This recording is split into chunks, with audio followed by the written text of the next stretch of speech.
Aha. Good morning, good morning, good morning. Good morning, good morning, good morning. Simanyi ndikiriya. Nyemu ku chai. Nyemu. I knew something wasn't quite right. Nobody knows where she's at. The manager above you. Our office door was closed and there was a note on the door. An assistant below you. We were looking at one another, wondering if the person who'd taken them was among us. Or a killer beside you. Someone was in the front passenger seat. True crime stories of workplace evil. Brand new The Killer Beside Me. Saturday on ID.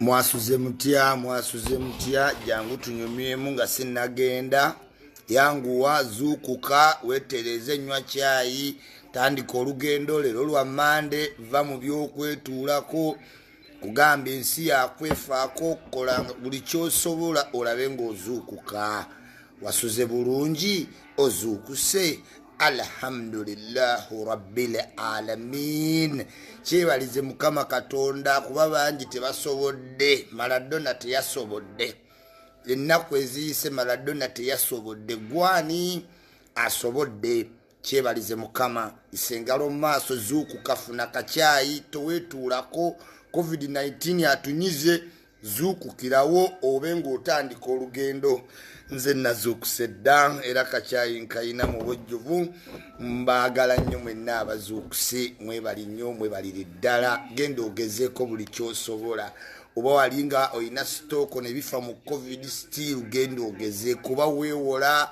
oba okola try anything out this morning before the year ends tuyingidde December teri kitusaze nga 2020 tulinze 2021 ndowooza wallahi omwaka gwo gugenze ku speed sikyalina munazisala kirevu muzira kisoyinzo kinyambako naye wallahi embeera tutwala ku speed mwasuze mutya abato abayina abato mwebale nnyo abayina embuto mukama abayambe musumuluke bulungi abayina abalwadde mukama abakwatire kati namwe abafiiriddwa ewa mukama gye tuva ate gye tulidda munange olunaku lwonna abantu boogera ku kintu kimu numbers ngenda okulaba buli wamu ndabawo obusitale abantu balaga numbers simanyi era Bobi Wine yabadde n'ennamba nnyingi nnyo bayogedde ku same time ne Museveni biki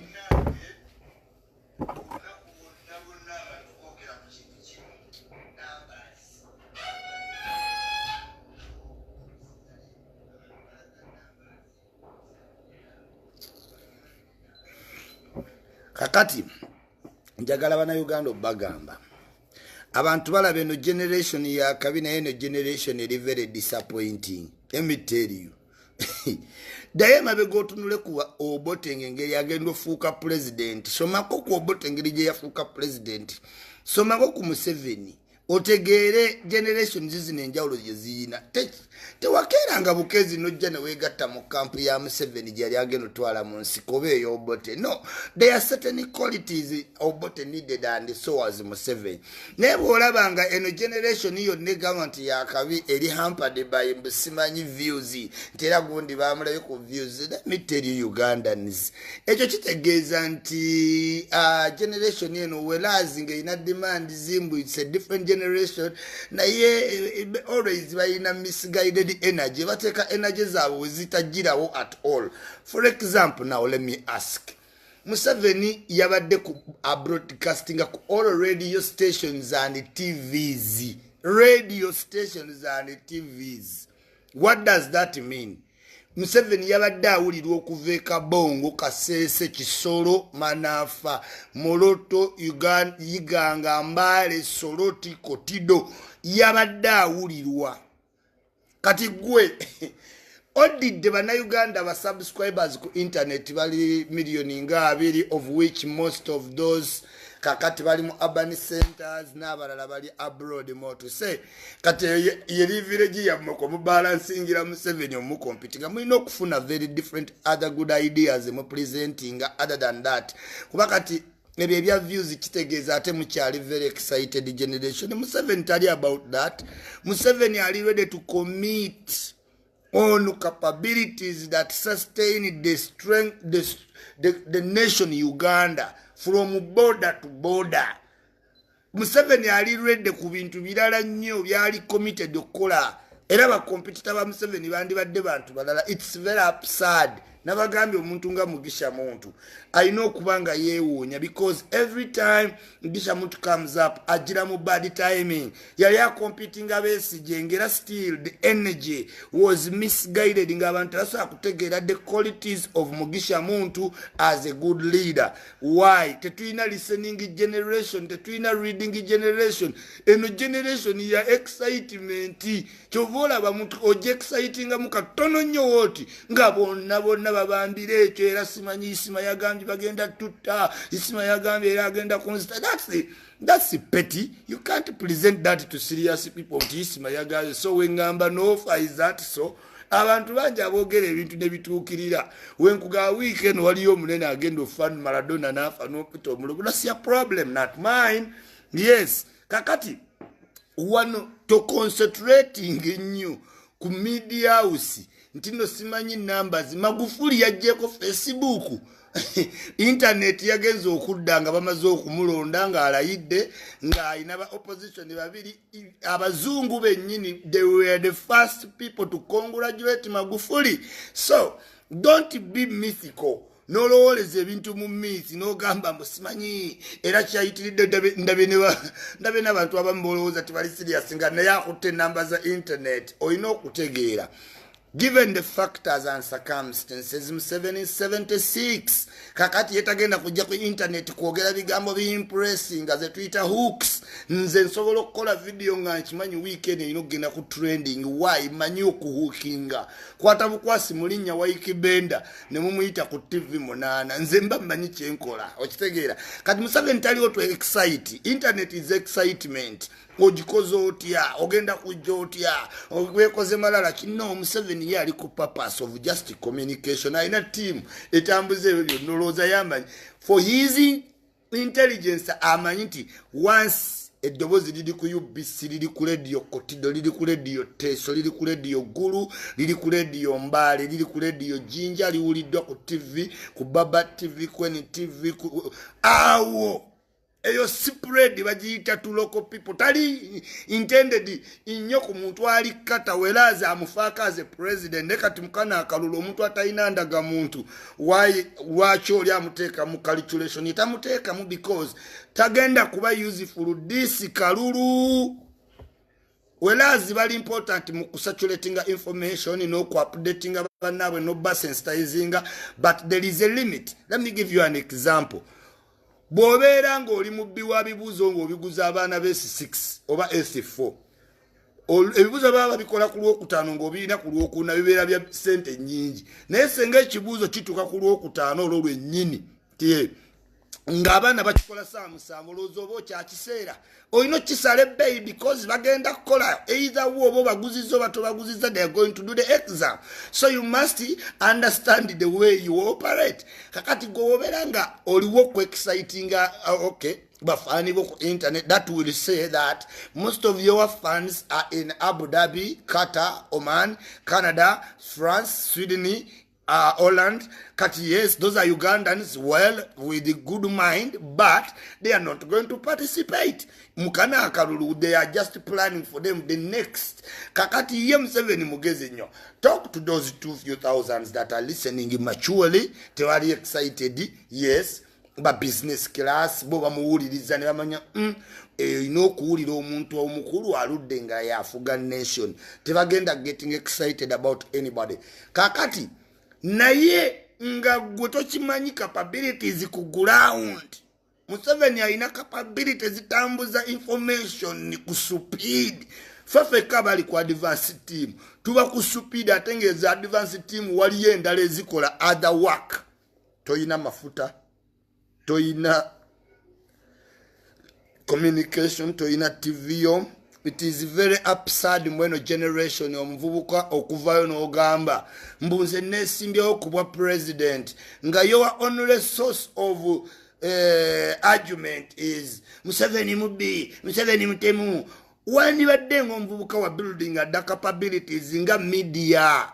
Obeera otya president nga toyina media house ani agenda olaba ebintu byo ogenda biisa ate kuzaaba opponent bo kati awo bw'omanyira nti gwe tewali ready for president kubanga mu budde bwewamala ng'okola biiki wandibadde okolamu ki media communication ssaawa zino senga yeekuyamba to extend your information naye oyagala ocomplaininge ku tv ezitali zizo nti ate tebampita simanyi baŋŋanye ku tv are those your televisions you need to build the capabilities ate gwe n'ogamba banno nti ogenda fuuka president well buli muntu yeyita president wano waikibenda president akulira abasawo president owabasawo president owabayimbi president everybody president that's the liberty Museveni gave to people kakati the moment you get satisfied by calling yourself a president so be it never see a president yes Besije president, Lukwago vice president, Muwati government, so many governments.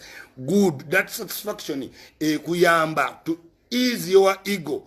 Kubanga biri Museveni byaliko byafuga. Sibyotegera my friend. Bino bilala. You need a different approach.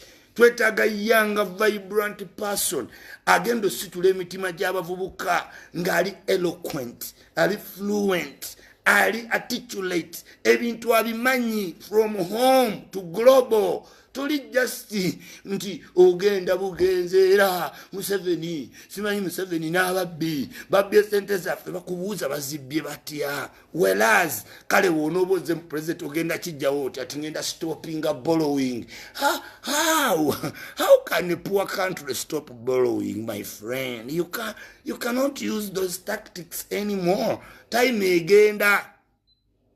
ekola ki egenda njagala kugamba nti yenna gwolaba posting ebyo ebya numbers on internet nti ye hype of level of oyina okuba oli confused abo si balonda ojja mmalira mu kya Hillary Clinton yesiba nnyo kubalonda enamba ne exciting abantu mu America ne excite nga ye Donald Trump akimanyi Capitol Hill mulimu ki mutano. You need to go to people that matter. Scrap. There has never been a government of people collecting the scrap. Kutunda michungwa kukubo. You people, you need to get serious. Tell your government, in fact, when government your name, Museveni is very lenient. Any new president kunsiwe agenda globally. Bagenda leta means zikunyige okabe nainga bakoze development. I'm telling you, Museveni is the kindest president Uganda is going to ever last have. Why?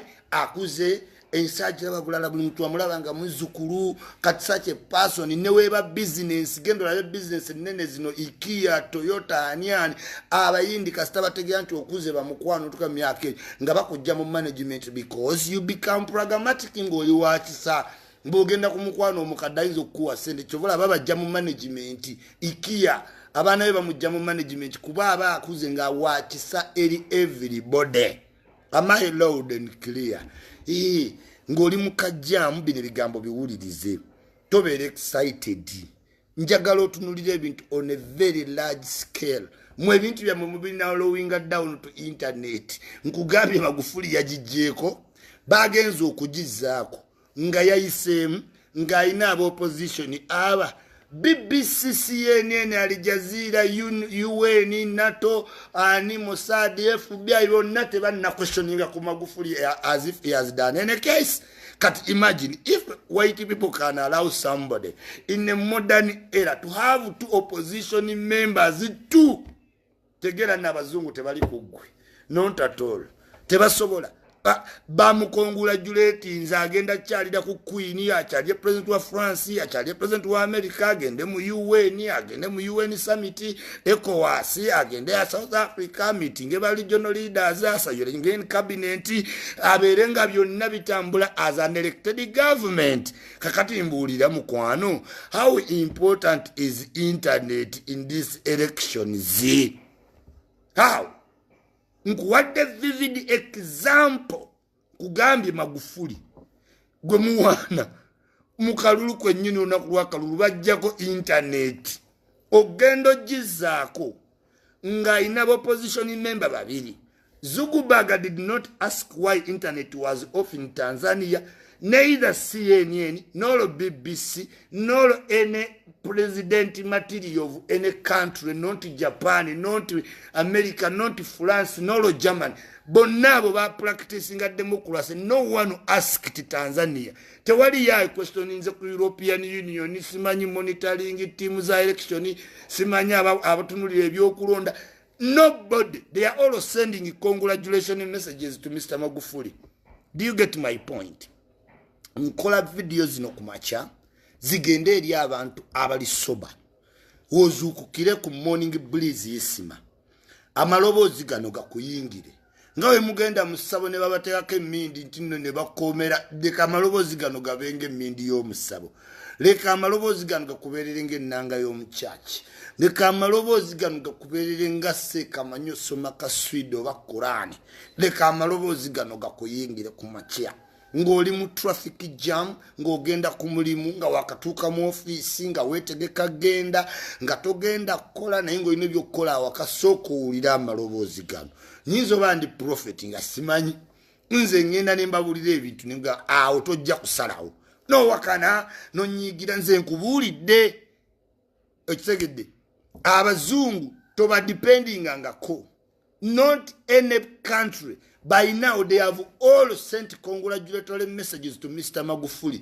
Pombe, thank you for winning the election. Why? You need to look at the capabilities. Go to getting excited. Best Javera Danava to Avanji. Ugandans research show that Toinza could determining abantu bajawoli because nobody determining them as voters. You cannot. Do you know that Katumba Oye will get more people than Mugisha Muntu or to Mukunde? But do you want to give the factors that it will be because Katumba ina views? No. Katumba ina excitement. Is exciting. Is only 24 years president in campaigning eleta enthusiasm okulinya abantu ne babanga baagala omulabako eno wobeera ng'obeera Trinidad and Tobago eno gye wandiisenga ki Carnival mu Latin America enjiwandisenga Halloween mu bazu it is happiness Katumba will generate more people than Tumukunde. But is it Katumba the same as Tumukunde? No. Wobo will is Tumukunde. You need to pay a lot of attentiveness. Wobo will Katumba. You are just having fun. Chechimuku Museveni ne Bobi Wine. Museveni tell you to excite you. Is not more so to that. Bobi Wine agenda ku exciting. Kwa nabi agenda okubulira. Bintu olaba biri basic tebiri realistic nenga abikupromisinga. Ngenda baddize ennyanja. Ngenda kutamumbere. Those are sayings of politicians. Ebyo nabogera mbichi biogere. But when you look at the critical points, taina oneji name critical points taina name au buzanga onola bakabuleta akunyonyola economic reforms no wuliranga ina core point wadde nga tayinza fuuka wadde RDC. Yes, but you can understand that kabuleta took research chayogera kachikola chi achimanyi bano tebayina. If you are not complaining, you are arguing. If you are not arguing, you bali mu kintu kimu kyokka batuganyo yita wano batubulookinza ogenda wano police tuganyo ogenda eri simanyi kagamba tebalina time ya kudelivering a message to Ugandans. You can never get to any presidents. I can assure you that you can't. Nze natabudde mu kalulu kano nkyakatambula waliwo ebyalo byentuseemu nga tebalina na idea. They don't have even an idea of anybody opposing Museveni. Yes, tebakina na mu idea. Okulonda Museveni is like a ritual. Bantu bakimanyira bakikola bukozi ndowooza.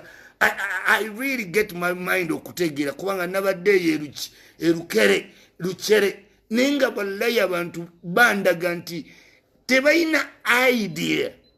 Ekyo kyenkugambye nti wonoba onovuganya Museveni build capabilities. Oyinoba ne radio stations mu ebyo ebifo Teso region, Eastern region. Oyina communications. Toyinza kulirainga ku muntu alina kasimu nakuba obufaananyi nakuweereza bali antu mukaga mbu nupu everywhere.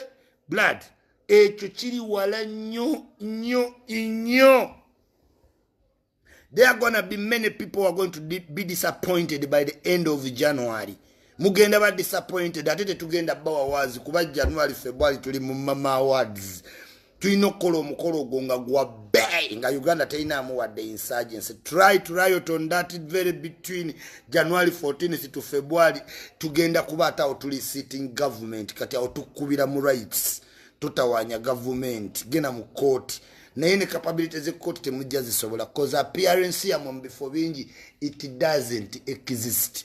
Ugandans natambude nentuka ninga amakama kato Museveni yene ne yafuga Uganda ntono ku map na Uganda nene before bingi nyonga temuli wadde oppositional presence natunula. This is by visibility nga nkola nentuka mu kamera nentuna nenva namuko nenyimirira ninga wow kati nentegera akakodio ba opposition member bayita mu centro wakati nakabanyonyola ekintu ekyemirundi 153 tebayina time obudde babuframing nga tebumala. You can't. I calculated that time nembabuuza are you going to use helicopters nga tebayi angazi because time jebawe ya 2 months. You cannot tosobola tambula Uganda kati olina kuyitako wamu ne weekuŋŋanya n'okubufaananyi ne weekuŋŋanya n'okubufaananyi at the end of the day eyo evidence temalanga bakuwangudde. This one I can prepare your heart in advance. Nkubuulya mazima temala nkugambe temala omusajja alina gyagenda otuuka bakugambe eyo bakuwangudde ne bateekayo obululu emitwalo 5 toyina bwojja kwajoyinga because toyina presence there.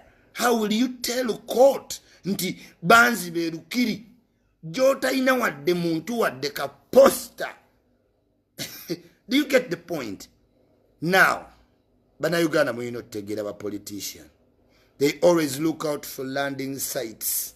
Kati waluwali mukunaba escape kigwa kitya nkiwummuza ntya nkivaamu ntya nga bana Uganda tebambuuse. Waliwo alina okuyiiya landing waliwo okufuna landing escape. Obudde bugenda tukitusiza tutya ne tukibbulula ne tukijja ku bana Uganda ne batakitusibaako nga olaba basigundi bwe baali basebaggala. Eyo moment enkulu kati esigadde muna Uganda abamusabisiza endaga muntu n'agifuna ne bamugamba bikwase gundi n'abimukwasa ne buli kimu akikoze kati the time for set go etuuse.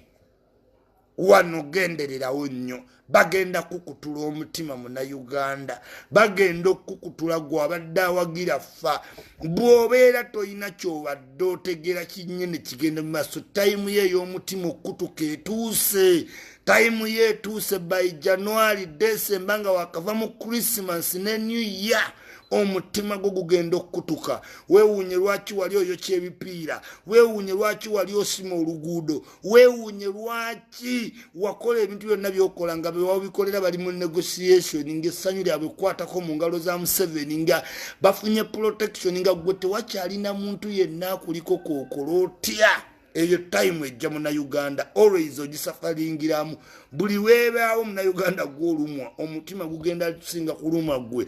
Ayiwawo omubiri n'okyawa banno nga n'abakutwala tobakulembera tobawulizangako nga ne kye bagoba tokimanyi. Emmeeme egenda okukutuka kubanga ogenda laba embeera ng'eri nnomo nga Museveni yaddamu n'alayira nga mu Kampala buli kimu kitambula nga wali ojolonga abantu obatwala buli kimu atayagala Bobi Wine omuvuma buvumi otunule ng'embeera ekukyukiridde.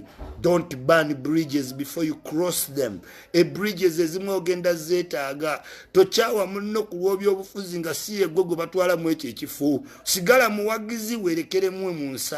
Bannabyabufuzi balimba akutunuze wantu nga direction nkyamu naye nga golowooza ntuufu n'amemale n'akwata obwongo bwo kasita ategeera nti wakkiriza agenda buyutilizinga to the maximum nga buli kyagamba kyokola. Ne wagamba okwokya edduuka oba odditomero oba odditta okikolerawo kubanga ye areadinga mu bwongo obwo okusinziira bw'oli.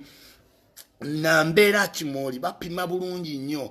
In this game you need very desperate people. Atagenda kukozesa bwongo bwe mu kureasoninga, atagenda kwetaaga ku reason nga ne bw'omugamba nti bakubba omusolo akikkiriza naye nga mu bulamu bwe tasasulanga ku musolo. Awo politician wasingira obwongo akukkirizisa nti omuntu w'omulaba mu benzi agivuga ku ssente zo naye nga mu butuufu tokolangako. Woba ofaanagana n'aba South Africa abatta abaddugavu mbu babagjeeko emirimu. How can a foreign medical doctor take away job from you nga toli educated? Ebyo ebintu ebigenda mu bwongo bw'omuntu omusiru n'olowooza nti ogaggawala bako dogo nti era waliwo yatwala omukisa gwo nga weerabidde nti ebintu byakola n'oyina n'otereka n'osigala nga gw'obirivinga nti olunaku lumu oli gaggawala. Such mind o politician ajagala nnyo because it is easy to give his message. Genda oyo ky'oluguudo n'otwala engalabi ng'ozunga kyokka sigwa ogenda mu kifo ekyo n'oyo ky'oluguudo n'otandika oddusima olwa chorus as if wobunoosima oluguudo olwo n'ofuna ssente mu nsawo. Those will be politicians abagamba okola ekyo okiwulira era onyize nnyo kogira oluguudo kati bwona olukola ate olwo pulezidenti waalijja alikola ddi biri byoyagala alituusa ddi internet kubanga oluguudo lwe bamuyambyeko Museveni ate obusiru bwozze n'olugjawo kubanga onyize. Yawula demonstration ku riot bwona odemonstrating ojja laba emirembe mingi nga tewali na muntu akukwatako bwona riot nga tujja okukuba. Waliwo ebintu byotakyayinza kufiirwa because you are rioting. Angayo togiteeka ku luguudo, angayo togiteeka ku bannayuganda, angayo togiteeka ku police, ku army, ku any leader. Awo tugenda okukuba. There are things we are going to protect and become a symbol of Ugandans and Ugandans at large. Toyinza kurayotinga n'ogenda n'otandika kuyinona express highway. Nedda otukubirawo oba omukaaba n'oka otukubirawo. You need to separate demonstrating and rioting. If you come to riot, kitegeeza ozze kwonona business z'abantu, ozze bakuba bambula. You are rioting, you are mad, you are crazy. We need to stop you. Yes, we need to stop you by using all means. No mulalo yagwa obugwe ddaluse ng'atandika okasuka amayinja tuyina engeri tumuzingako bemigo nakakasera omulalu w'omukatale abeera yeeyambula kusabiriza menvu because aba yakitegeera nti once you make a mistake beyond the ordinary tujja kukuba. Wona ogenda n'omenya ekintu kyonna ekiri constructed into demonstrate tujja gamba bakustopingirawo immediately. Yes, tulina okulaga nti okudemonstratinga kwe kuno n'okwata ekipande n'otambula oko that is demonstrating. Rioting kwe kujjako omuntu essimu n'oyingira edduka n'olimenya please. Awo tulina ovaawo awo nkwatagana ne police security forces kuba. Yes, tujja woza kuba. Tujja kuwoza. We have the best lawyers. Tojja kwonoona bintu bimu. This is not America. Genda America mumenye ebintu wano Uganda ekintu kitukostinga. Kati onyiga otandika okusima express highway otandika osima ebintu bye bataddewo because of demonstrating ffe tukutunuulire. We cannot. Nali wano mu gwenkaaga ng'enfuufu w'otambula wenna obanga segirinya today tuli ku muntu ono fly over nga gojja otawaanya that kind of development. Tujja kukuba. Tujja okukuba ogende ku bitando toleme na kusangayo ddagala. Yes, tukukimeyo ne muddwa temumuwa ddagala ofe obeere mu very painful situation otegeere you are not supposed. You are not supposed. Demonstrate how you want. Yes, genda ku State Square weeyanike musana, put your grievances out. Naye togenda notandika kugamba bakazi jjamu engoye uno omupoliisi nakukwata kwajja kukuba. Eyo si tteeka lyo okugisaamu omuntu olugoye oba lwa red oba lwa yellow oba lwa purple. wondaba nga nyambadde yero weesege oba temwagala please stay aside nze mbeera mu t-shirt za yero nabadde ku beach nasanze abaana banja people power very disciplined ne tutula ne tunywa ne banga tuli ku weekend. This is refreshing my mind. Tonzi Zambia politics we shall start in the morning. Now I've started 7 o'clock in the morning. Isma morning breeze. Good morning ladies and gentlemen. Yes. I met people power young youths on the beach. Ne bampita ne bambulira ebintu byabwe ne bambulira concern zaabwe ne bambulira Isma, how do I feel about you? Naye nga biri mu harmony biri peaceful tuli ku kyennyanja. That is maturity.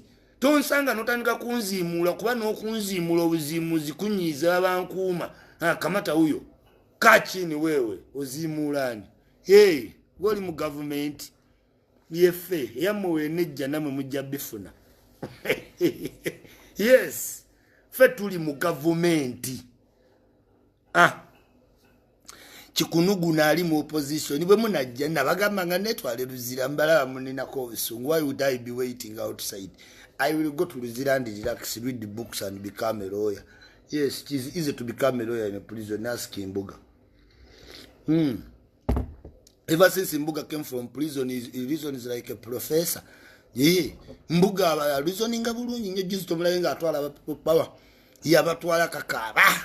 Nebegira mbuno simanyi kazi bwaliza nga lizaini nga TV yosenga nali Mbuga nyinza noga genda eri n'obu kazi bwobadde oleeta biki ku TV ya Mbuga alina obuntu tubwakola basiri ani goddawo okuzanyisa simanyi abulizaini omanyi engeri gye bakola mu TV bawuwa obukooti ku TV z'abannaabwe musimanyi yogedde ku Bobi Wine amulizaini gandi lizaini ani agambye ogenda yitamu gwe kawempe gwe basiri gwoyitemu gwe kusekeredde mwennawe kawempe tewali agenda yitamu tolamba segirinya akola nnyo tagenda segirinya yitamu tolaba nti akola nnyo ebyokugaba emmere byagenda okukomako tagenda yitamu nze abagenda oyitamu mbamanyi mu kawempe gwe basiri dayo owegayirira abannamawulire oba bakujjako ku bukulu babuwa kasuku mpulira kasuku yakujja kati amawulire kasuku is very reliable. Bannamawulire baagala kasuku is very connecting. Gowesaamu nnyo ebyabali simanyi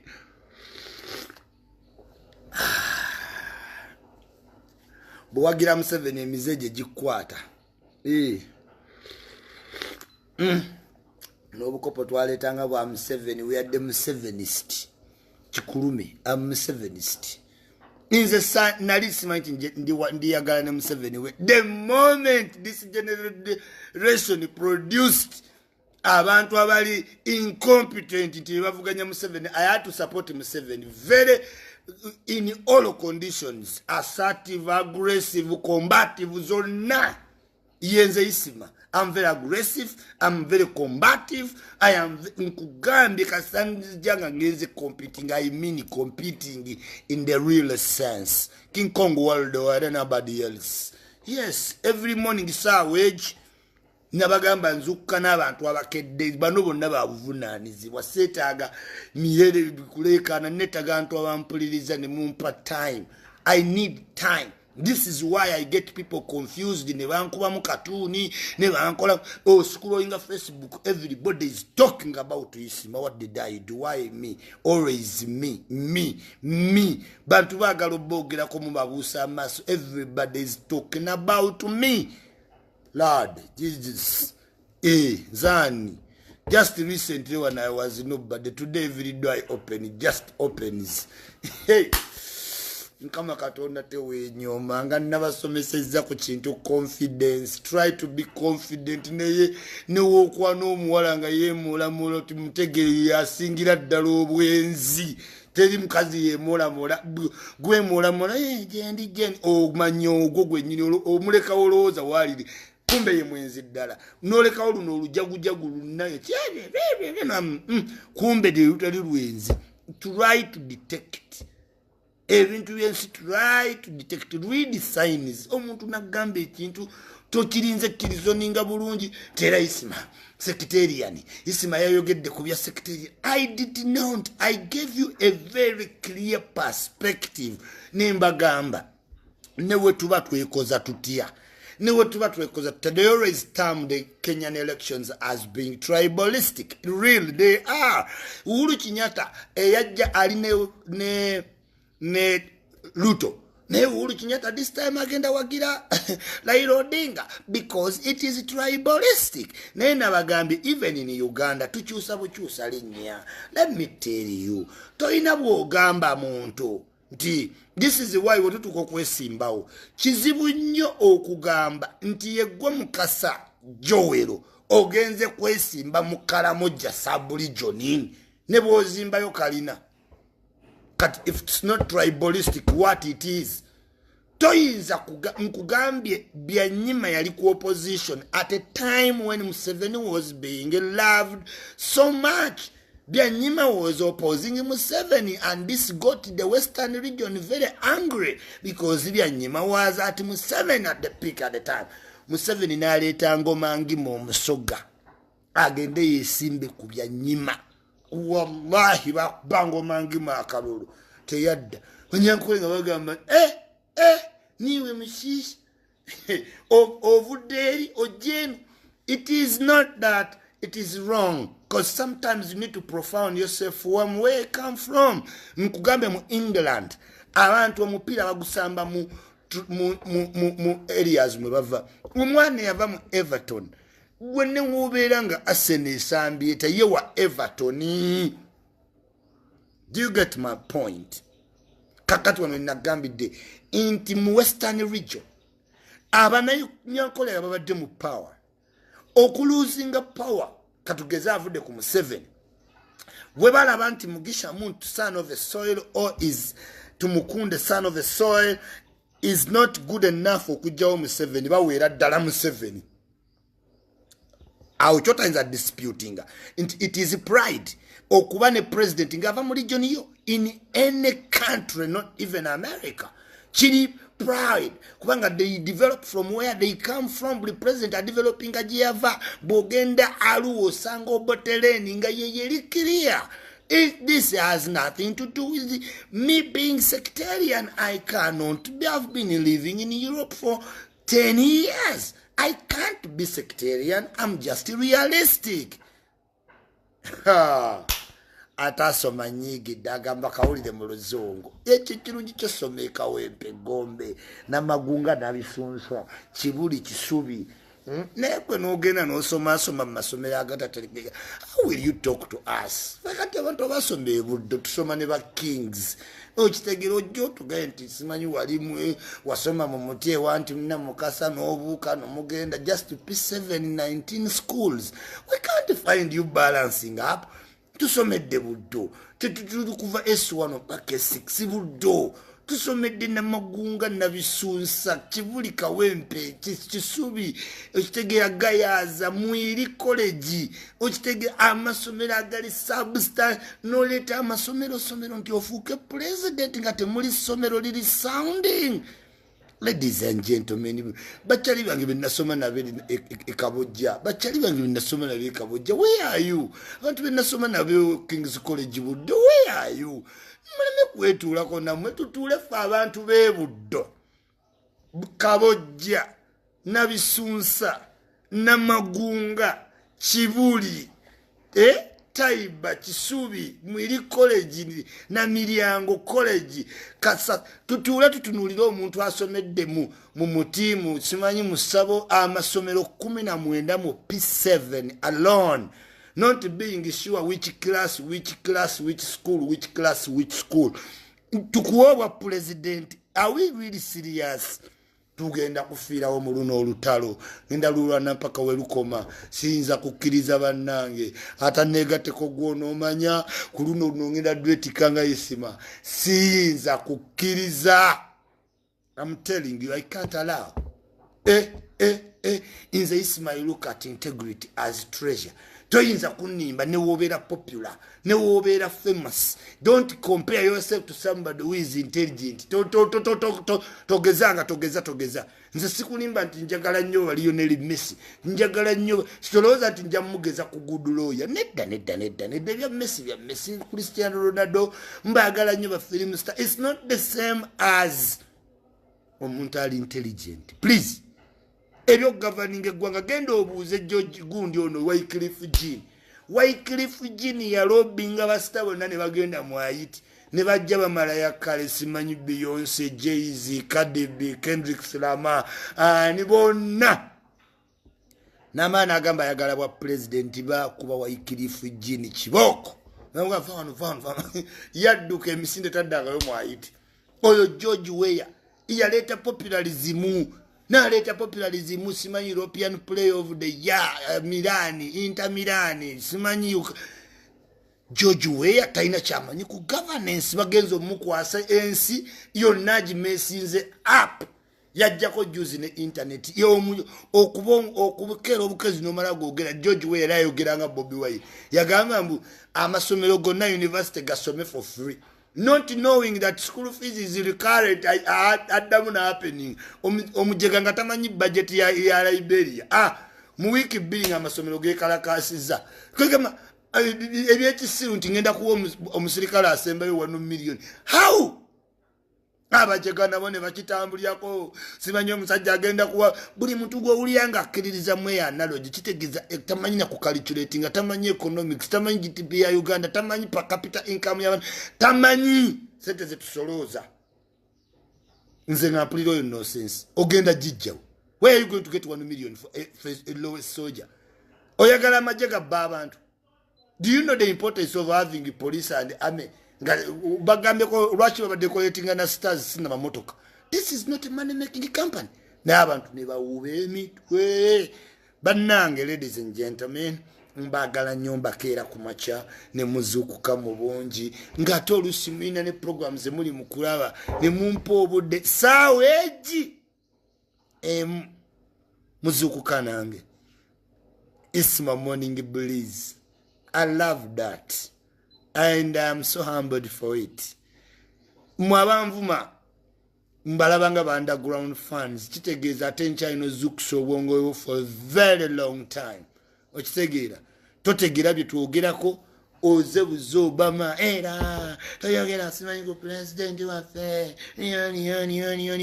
It is even embarrassing in the isimu yita Bobi Wine my president. It's embarrassing sagana muntu odeoge. It is an insult. Nze sisobola olaba ne Katonda God forbid ne wamfula president nja sigalera muzole ya ku TV zenyini ze Isma I provoke on the Isma since kuva musome. I provoke ndabo ogenda kolachi Katonda ogeza muyamba ayitemu era ngenda mukudda ku TV mugambe omuntu yasoma MDD diploma. You are not fit to lead this country. Mosonga wagwa general paper wagwa ne mathematics commerce tosobola leading answer no leading hotel no gisa theater. I agree with Captain Mike Mukula sincerely.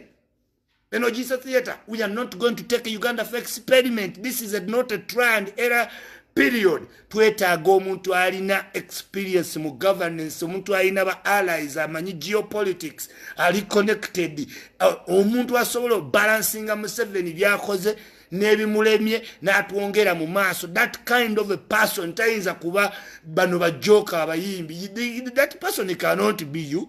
We shall resist. We are the National Resistance Movement. Kagambo resistance kawulirize nnyo. We are going to resist.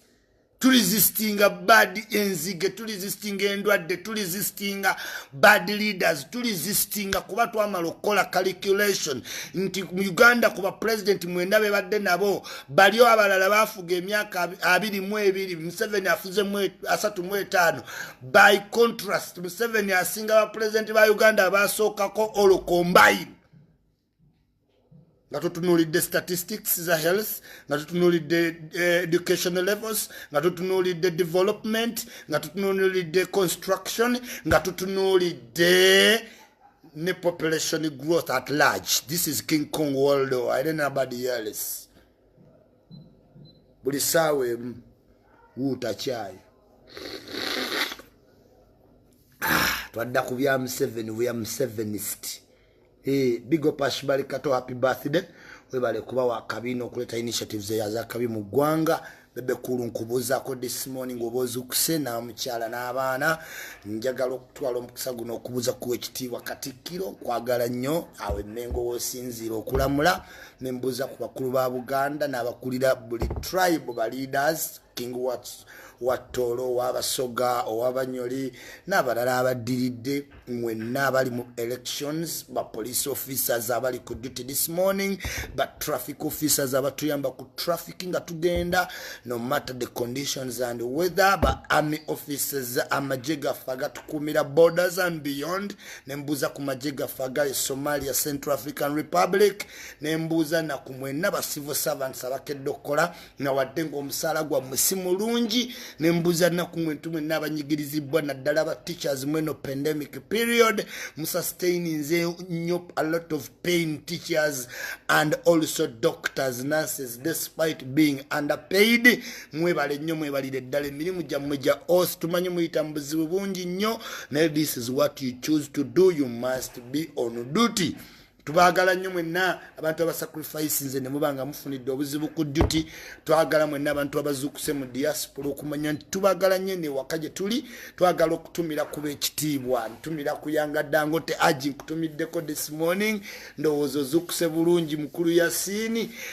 Awo wonna abaana bange bakola ku kisaawe Nakivuba Abraham Constructions ne bwe bajja. Mbagala nnyo nnyo nnyo.